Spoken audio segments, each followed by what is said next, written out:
Now ISSA, my schoolboy football look this season. People them ready, you know. Alright then, peak up, Manning Cup. Oliver your shield, you make we link up. We watch the Champions Cup, Ben Francis Water Cup. Which team are win the championship this season? Yo, ISSA, wonder if a school I go finish the league and beat now. Which youth I go collect the golden boot and be the favorite for the people?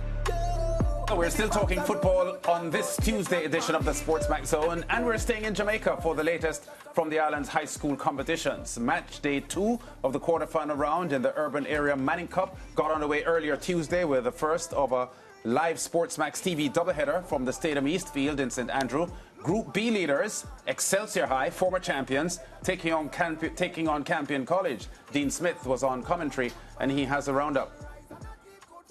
These highlights are brought to you by KFC, it's finger licking good, and water, land of good and water. Full-time highlights, quarterfinal action, Manning Cup, Zone B, Excelsior versus Campion. Excelsior started brightly, had quite a few look-ins, and Kimali Scott, the 27-goal man, got that shot off.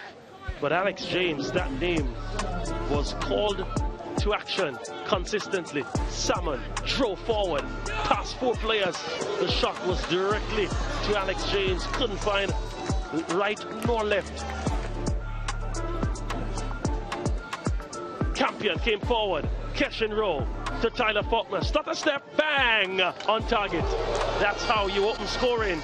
Faulkner, like a marksman. In the 21st minute, what a strike it was outside of the box.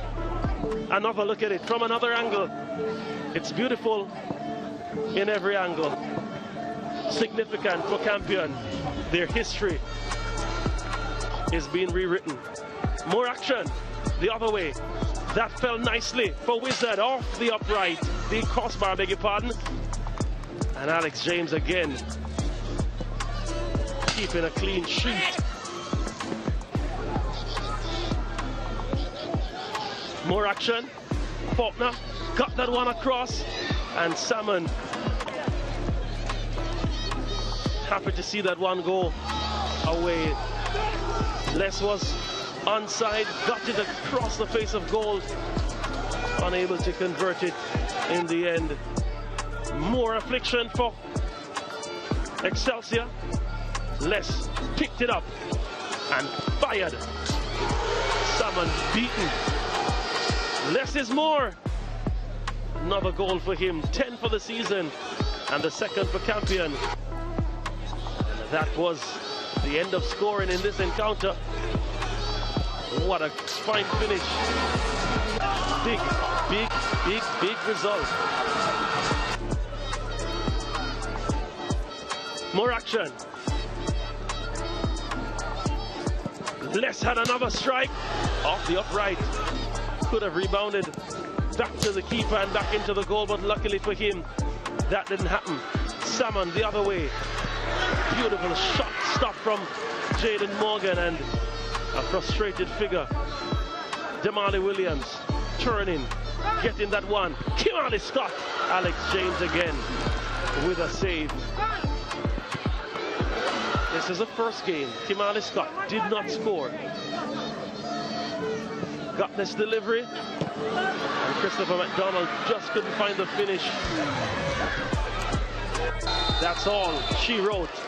It's been a frustrating time. Was a frustrating time for Excelsior. Highlights are brought to you by KFC, it's finger licking good, and water, land of good and water.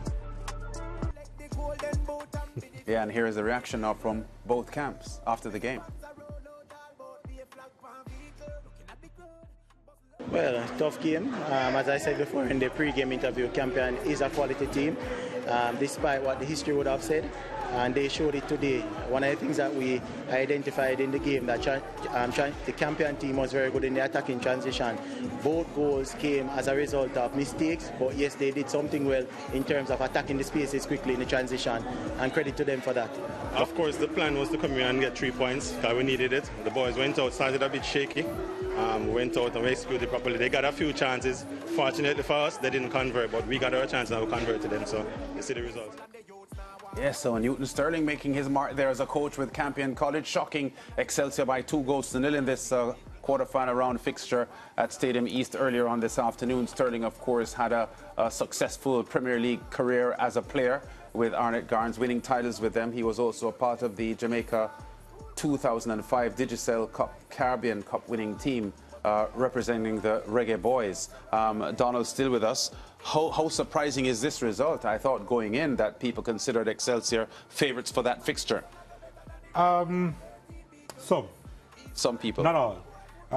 Campion College they've been doing really well over the last couple of years, especially at the youth levels. It's a pity that they didn't keep quite a few of their quality players who have actually gone overseas to study, they've gone to do different things, not necessarily on a football scholarship. But such has been the dynamic play of Campion College under the quiet as well. I think for some people, alarm bells would have gone off after that victory at Winchester Park over St. George's College, 3-0, yes. The score. So based on that, we knew that they were a formidable team. And again, they've proved it today with victory over Excelsior High with a couple of well-taken goals. Yeah, clean sheets as well. Yeah, they play like a team. And the thing about that, they play with a high level of intelligence, I feel. And that's a part of football these days. A key part too, you know, Donald. Yeah, I mean, a number of people would look at Campion and say, oh, they're just bright kids, they're nerds and what have you. No, but they're applying themselves. But they have a football program. They do have a football program. But I tell you what, and I've said this before off air, and I think I'm going to say it on air. Is it the bright kids who know about football and they know that who study it, who are technically proficient? They are going to get the better of kids who are not as bright and who study or who don't study the game as much as they do. And it's good for football because then the level goes up. Then you know that you need football IQ to be successful in games, especially at this level. But it's similar back home, you know, because the top schools like Presidential College, Naprima College and stuff, you can tell because, I mean, they're known for being top schools in the country, and then you all know them for being top schools in football. Yeah, but they also have to be nurtured, right? And that's the thing. They have to be nurtured by coaches who actually know what they're doing. And I think that's been the case, especially with the alliance that Campion College has had with Kingston Football Academy, led, of course, by Eric Rademacher, as you pointed out earlier. So I'm not surprised at the combination working at the youth level in Jamaica. And I just as though Mona's introduction has come with the professional setup that Fred Butler has brought in, I think that will raise football at the youth level in Jamaica, and I think the same will be done here in terms of another aspect, another academy joining forces with the Campion College, a set of bright kids who love to study the game as well as their schoolwork. It's just exciting to really observe. Yeah. One of the downsides for the Campion College program, though, is that a lot of them, unlike some of the other schools, don't continue playing up to 17, 18 years old. They go off overseas at 15, 16. So they don't have the benefit of that under 14, under 17 program and then maturing to be 18, 19-year-olds playing Manning Cup football as most other teams do. Yeah, their parents will not have them stay here at 19 if they can have a scholarship not based in football. If they can get a scholarship and go overseas and study what they need to study. A lot of them will become doctors and engineers, and that's their primary goal, but we are talking about really good footballers as well. So it's a downside for what we would want to see at the back end of the competition, like the Manning Cup and the Costa Cup, but obviously for the kids, way to go for them. Like we were checking in on the live match with Jamaica College and Kingston College a few minutes ago. JC leading KC by 3-0, which is a bit of a shocker, approaching half-time. But there's also a story coming through about Hydel defeating St. Catherine High by 2-0. Another result that I think most fans may not have anticipated, Donald. This schoolboy football season is absolute bonkers. I can tell you that. It's crazy. Because when you look at this particular situation, Kingston College are losing to Jamaica College by 3-0. We speak about Campion. Let's say they are trailing, not losing. Kingston College doesn't associate themselves with losing. And that L. So just let's say they're trailing. How does that sound? There's a first time for everything. Having said that, though, KC got the better of Campion 5-0. Yes. They thrashed Heidel 6-1. They defeated Timothy Gardens 5-0. All of those teams won today. Yeah. And now Kingston College, they're trailing Jamaica College by 3-0. It's insane. Although in my mind I had Jamaica College as possibly co-favorites with Mona High, and they very well may meet in the final. This is a statement by Jamaica College against the Kingston College team that is really dangerous. KC knows how to score, we know that, but there's always going to be weakness as far as them defending set pieces and how they defend on the flanks. That has been their weak area all season, but they just haven't really met teams that would have exploited or tried to exploit those weak areas. It appears that has happened today, but then again, scorelines are scorelines, as you would have noted, with KC beating the likes of Campion and Heidel and Tivoli Gardens by significant scorelines in the recent past. Yeah, let's just say that it's half time. And knowing Kingston College's offensive proficiency, it's not beyond them to come back from being 3-0 down. They should be practical, though. They're in a very difficult group. They don't want goal difference to come into the situation. I think they should try and shut it down and you know, damage control should be the order of the day. And not go for the 3 goals? No, they have one more game in hand. Can we look at the highlights? Yeah, the first half. We have the first half highlights. KCJC. These highlights are brought to you by KFC, it's finger licking good, and water, land of good and water. It really was a one-way traffic. Rainy start. Jamaica College through Dante Logan. Serving notice. Pinned it to the door of Kingston College. Perhaps they didn't read it well. Jamari Howell driving forward as well, getting it across. Good save again. Nashada Gibbs with the effort. Notice number 2. Jamoy Dennis streaming forward. Dancing. Got the shot off. Notice 3. Kingston College yet to respond. They went forward. Lyles with a lovely take. Dewan Green. Pass with marking him. Outsmarted by the 15-year-old Nashada Gibbs, a former Kingston College man. Routing Malik Williams to the spot. 1-0 Jamaica College.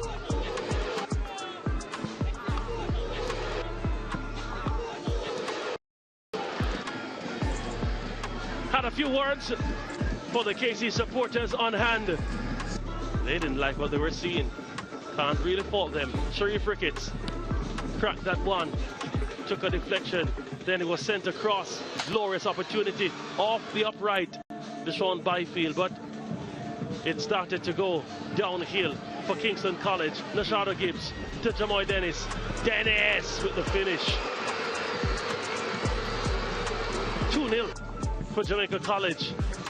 Using the spaces, making mincemeal of the Kingston College back line.